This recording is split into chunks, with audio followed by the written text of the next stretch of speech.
ایرانی صدر سے متعلق افسوسناک خبر سامنے آ رہی ہے۔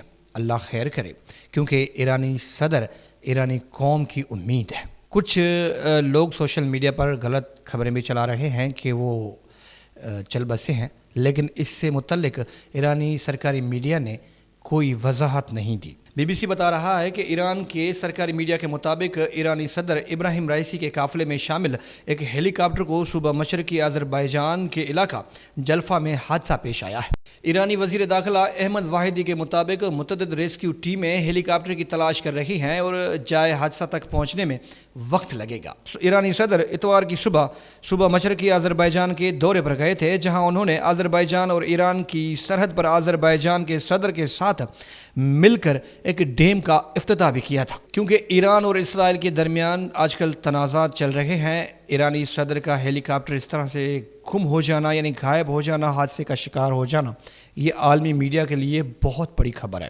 خاص طور پر ایرانی قوم بھی اس وقت بہت صدمے میں ہے، پریشان ہے، جب تک انہیں پتہ نہیں چلتا کہ آیا ان کا رہبر، ان کا محسن کس حال میں ہے، حیات بھی ہے۔ اللہ کرے ایسا نہ ہو جو سوشل میڈیا پر خبریں چل رہی ہیں۔ ابراہیم رائسی خیریت سے ہوں اور اپنے ملک خیریت سے واپس آ سکے۔ ایرانی خبر رساں اداروں کی تصاویر اور اعلانات کے مطابق صدر ابراہیم رائسی، وزیر خارجہ حسین امیر اور مشرقی آذربائیجان صوبے کے بعض اہلکار جس ہیلی کاپٹر پر سوار تھے وہ بیل 212 ہیلی کاپٹر تھا۔ یہ بیل 212 ہیلی کاپٹر اصل میں امریکہ کا مینوفیکچر کیا ہوا ہیلی کاپٹر ہے۔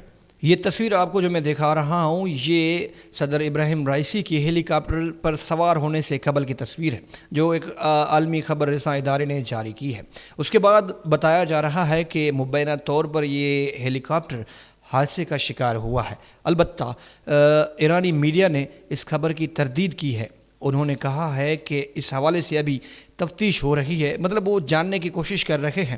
کمیونیکیشن سسٹم خراب ہونے کی وجہ سے، موسم خراب ہونے کی وجہ سے ابھی تک وہ یہ نہیں کہہ سکتے کہ آیا جس ہیلی کاپٹر کو حادثہ پیش آیا ہے اس میں صدر ابراہیم رائسی تھے یا نہیں تھے۔